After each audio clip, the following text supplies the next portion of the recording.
Hello सबैलाई नमस्कार। आज चाहिँ हामी तीनजना छौँ, कुपिन्डेदह जाँदैछौँ। घरबाट निस्किसक्यौँ। यहाँ चन्द्रदाई घर आएको थियो, यहाँ पनि काम भ्याइयो। अब चाहिँ हामी हिँडिरहेको त। हेलो, फाइनली तेल पनि हाल्दैछौँ है हामी कुपिन्डेदहको लागि।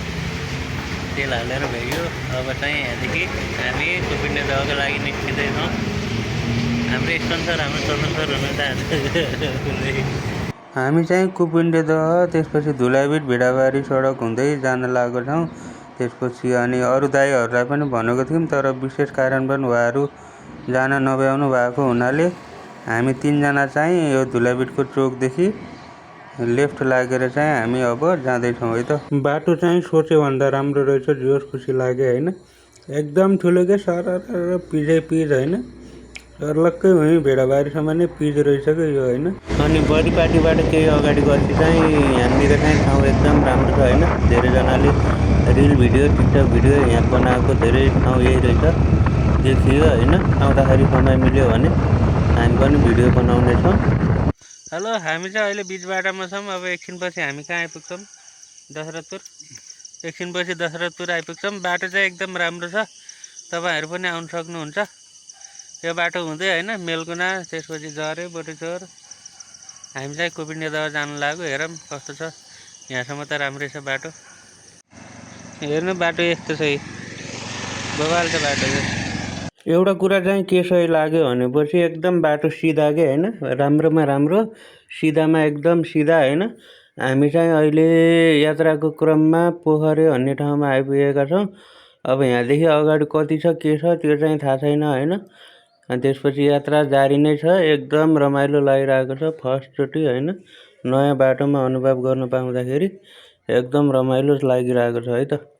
यतापट्टि हेर्न सक्नुहुन्छ तपाईँहरू, यो पुरै भेरी हो है। यो जाजरकोटको बाटो के अरे जाजरकोट बाटो हुँदै तलतिर यस्तै बग्दै होइन, सुर्खेतको यो भेरी पुल हुँदै अनि कर्णालीमा गएर मिसिन्छ होइन। चन्द्र सरलाई चाहिँ प्यास लागेर पानी खान झर्नु भएको छ। हामी चाहिँ कहाँ आइपुग्यौँ खै, यो बिच बाटोमा छौँ। कुन ठाउँमा छ?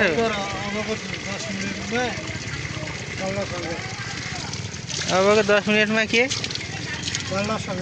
ए कुपिन्डे नगरपालिका के बनगाड भन्ने ठाउँमा आइपुगेका छौँ। हाम्रो फेलोपदा दाईहरू पानी खान लागिरहनु भएको छ। कस्तो लागिरहेको सागर दाई? Very good. ल त्यस्तै हो, कहिलेकाहीँ अब छोटो यात्रा हो तर पनि हुन्छ नि, लामै यात्रामा निस्किन लागिरहेको जस्तो भइरहेको मलाई चाहिँ। एकदम रमाइलो लागिरहेको ड्राइभ गर्न होइन सागर दाई? कस्तो लागिरहेछ यात्रा? पुरै लामो टुर हुन्छ नि, रारामुङ जान लाग्छ।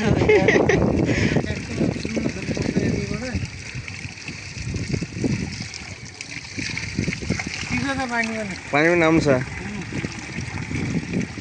कुपिन्डेदह जान लाग्छौँ होइन, बाटोमा छौँ। सबैजना आउनु होला, कस्तो छ गएर अनि तालमा गएर देखाउँछौँ है त। ल फाइनल्ली हामी चाहिँ कुपिन्डेदह जाने बाटोसम्म आइपुगेका छौँ। अप्ठ्यारो रहेछ बाटो, छन् त पिजै छ तर लास्टै उकालो रहेछ। त्यसपछि अब यहाँनिरबाट चाहिँ दुईवटा बाटो छुट्टिया छ। हामी चाहिँ पहिला झुक्केर माथितिर पुगेर आधा बाटो पुगेर फर्केर आयौँ। अब यहाँदेखि चाहिँ यता लाग्दैछौँ। जाउँ अगाडि हेरौँ कस्तो हुन्छ।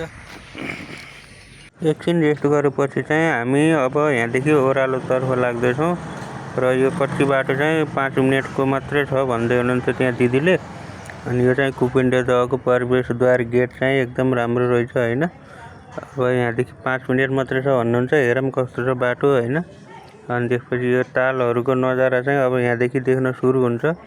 केही बेर अगाडि गएपछि अगाडि तालहरू देखिन सुरु हुन्छ है त। यहाँनिरबाट अर्को गेट पनि रहेछ होइन, यो माथिको एउटा ठुलो गेट। यो चाहिँ तालको प्रवेशद्वार गेट रहेछ। अनि यहाँदेखि चाहिँ दाइलाई मैले ताल देखाउन आग्रह गरेको छु। अनि दाइले चाहिँ ताल देखाउनु भएको रहेछ। अनि ताल चाहिँ एकदम फराकिलो छ होइन, निलो कलरको देखिएको छ, एकदम सफा छ जस्तो छ हेर्दैखेरि पनि। रमाइलो जियोस् होइन। यति टाढा सुर्खेतदेखि सल्यानको के अरे कुपिन्डेदह आएर जियोस् होइन, घाटा चाहिँ लागेको छैन। एकदम रमाइलो दृश्य देख्न पाइरहेको छु। यही नै धेरै खुसीको कुरा हो मेरो लागि। हामी चाहिँ अहिले कुपिन्डे दह छौँ। कुपिन्डे दहको मन्दिर पनि दर्शन गरिसक्यौँ। यहाँ मन्दिरको विशेषता चाहिँ होइन, मेन चाहिँ एउटा सन्तान हुन्छ नि, निसन्तानको लागि चाहिँ यहाँको भाकल गरेपछि चाहिँ सन्तान प्राप्त हुने। अनि त्यसपछि यहाँ मन्दिरमा चाहिँ भेडाहरूको बलि अनि त्यसपछि बाख्राहरूको बलि हुने रहेछ। यसै गरी तपाईँहरू देख्न सक्नुहुन्छ। अनि यो कुपिन्डे दहको मन्दिरको आडैमा चाहिँ एकदम यो कुपिन्डे तालहरू रहेको छ, बोटिङ पनि भइरहेको छ। अनि त्यसपछि भेडा बाख्राहरू पनि चरिरहेका छन्। एकदम रमणीय ठाउँ छ। तपाईँहरू पनि एकचोटि अवश्य अवलोकन गर्न आउनु होला है त होइन। मन्दिर दर्शन गरिसकेपछि हामी के ताल रे कुपिन्डे तालको नजिक छौँ होइन। हामी चाहिँ अब बोटमा यसरी होइन घुम्न जान लागिरहेका छौँ। अनि बोटको प्राइस पनि अलि होइन मिलाएर एकदम मिलाइदिन्छु भनिसक्नु भएको छ। 3 जना छौँ होइन। एकदम तालमा गएर अरू होइन भिडियोहरू बनाउनेछौँ। हामीसँग जोडिनु होला। यो चाहिँ हाम्रो नेपालको झन्डा कुपिन्डे तालमा रहेछ। जो खुसी लाग्यो होइन देखेर। एकदम रमाइलो छ। झन्डा फहराएर कुपिन्डे तालको नजिक होइन उभिन पाउँदा एकदम खुसी लागिरहेको छ। त्यही हो। अब चाहिँ हामी ढिला नगरिकन तालको नजिक जाँदैछौँ। अब चाहिँ ड्रेस लगाएर होइन चाहिँ जाने है त। तर हामी चाहिँ यति बेला तालमा छौँ होइन। एकदम डुङ्गा चढिरहेका छौँ झन्डा फहराएर। एकदम रमाइलो लागिरहेछ होइन। पानी हेर्न सक्छ एकदम सफा छ यहाँको पानी चाहिँ। अनि पात पनि एउटा छैन होइन। त्यसपछि अनि जो रमाइलो लागिरहेको छ। दाइहरूसित घुम्न आएको छु होइन। त्यस्तै छ एकदम कस्तो लागिरहेको छ यो दाइ? पहिला आउनु भएको थियो? नाइ, मेरो फर्स्ट टाइम हो। मेरो पनि फर्स्ट टाइम हो। चन्द्र सर चाहिँ 2-3 चोटि आइसक्नु भएको रहेछ। त्यही पनि बाटो बिर्सिनु भएर झुकेर धेरै माथि पुगेर फर्क्यौँ हामी है। दुःख पाइयो जोस सजिलो आइयो तर दुःख पाइयो। ल फाइनल्ली हामी चाहिँ बोट गरेर पनि आइसक्यौँ होइन। हामीसँग धेरै बजेट थिएन। हामी मात्रै त्यो हालेर हिँडेको घरदेखि होइन। तर कताबाट म्यानेज भएर आधासम्म चाहिँ जाने पैसा चाहिँ थियो। आधा बाटोसम्म लगेर फर्काइदिए हामीलाई, धोका दिए होइन। त्यसपछि अनि यस्तै छ। तर एक्सपिरियन्स रमाइलो भयो तालमा डुङ्गा बसेर होइन। ट्याक्क हामीलाई चाहिएको जति काम भयो। अरू हामीलाई होइन पुरै ताल घुम्नु पनि थिएन। तर ठिकै छ, राम्रो छ होइन। एकदम ताल सफा छ, आउनु होला। ल हेर्नु त यो ताल कसरी सल्ल बगिरहेको छ हावाले होइन। पुरै त्यो छर्का हुन्छ नि भेगभरि यसरी लिएर आइरहेको छ। एकदम रमाइलो लागिरहेको छ यो तालको नजारा हेर्नु है त। ल अब हाम्रो चाहिँ होइन भिडियो अब लगभग भ्यान लगाइसकेको छ होइन। अनि कस्तो लाग्यो सागर दाइ? एकदम रमाइलो यात्रा, अविस्मरणीय यात्रा। फर्स्ट टाइम आएको होइन। किनभने आफू अगाडि आउनुपर्छ कि जहाँ पनि घुम्न जाँदा पछि होइन। फ्यामिलीलाई लिएर आउन सजिलो हुन्छ। बाटोघाटो थाहा पाइन्छ होइन। यो भिडियो हेरेर घरका फ्यामिलीहरू निराश नहुनु। अर्कोचोटि पालो तपाईँहरूको छ है। त्यही अरू भन्नु त केही छैन। धन्यवाद। अहिले हामी कुपिन्डे दहबाट फर्किँदैछौँ होइन। रमाइलो लाग्यो एकदम। अब आउने बेला चाहिँ जसो तसो आयो। अब जाने बेला चाहिँ अप्ठ्यारो छ बाटो। राम्रोसित हेरेर हिँड्नुपर्ने छ आधा बाटोसम्म। त्यसपछि त सजिलो छ। हुनुहुन्छ यहाँ आइए जानलाई।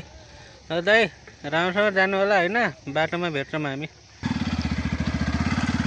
फाइनली होइन कुपिन्डे दह घुम्न आउँदा एकदम रमाइलो लागिरहेको थियो। एकदम रमाइलो भयो। सोचे भन्दा पनि एकदम राम्रो लागिरहेको छ। अनि यो ठाउँमा फेरि घुम्न आउनु पाइयो। ल हेर्नुहोस् माथि बाटोबाट कुपिन्डे दहको ताल यस्तो देखिन्छ है। एकदम राम्रो फराकिलो देखिएको छ। अनि त्यसपछि यो चाहिँ मेरो स्कुटी। दाइलाई चाहिँ अगाडि दाइसित पठाइदिएँ। म चाहिँ अब एक्लै जाँदैछु यहाँदेखि। नास्ता खाएर अब सुर्खेततिर हिँड्न लाग्यो है। यहाँ चाहिँ अगाडि डोजरले बाटो बनाउँदैछ। बाटो ब्लक भएर जाममा परियो। के भन्छ अरे लुम्बिनी मुगलिन नारायणगञ्ज सरर खम्दोको जाम जस्तोमा परियो होइन। अब चाहिँ हामी एकैचोटि सुर्खेत पुग्दैछौँ। चन्द्र सर हेरिराख्नु भएको छ बाटो। ल अब लाग्छ। आउँदै बाटोमा चाहिँ यहाँ एउटा एकदम राम्रो झरना देखेँ होइन। जाँदाखेरि देखेको थिएँ। अनि जाँदाखेरि ढिलो हुन्छ भनेर चाहिँ हामी अनि रोकेनौँ। यहाँ आउँदाखेरि चाहिँ यो एउटा भिडियो भए पनि लिन्छु भनेर लिएँ।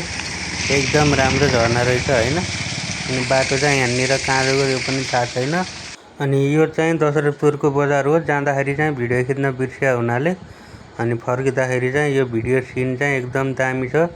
यो चाहिँ हाम्रो अनि यो दशरथपुरको बजार हो। यहाँदेखि चाहिँ नेटा त्यसपछि अनि यता के अरे मेलकुना जरेतिर जाने बाटो। अनि यो चाहिँ हामी अहिले सुर्खेततर्फ फर्किँदैछौँ। फाइनल्ली यो बाटो भाइरल बाटो चाहिँ हामीले जाँदाखेरि देखेका थियौँ, आउँदाखेरि पसौँला भनेर चाहिँ अहिले रोकिरहेका छौँ होइन। यो चाहिँ हाम्रो वीरेन्द्रनगरदेखि जम्मा 10-15 मिनटको बाटोमा रहेको छ होइन। अब कस्तो छ होइन, यस्तै छ। हेर्नु तपाईँहरूले हेर्न सक्नुहुन्छ। यही हो है बाटो, भाइरल बाटो। भिडियोमा नि खासै केही आएन।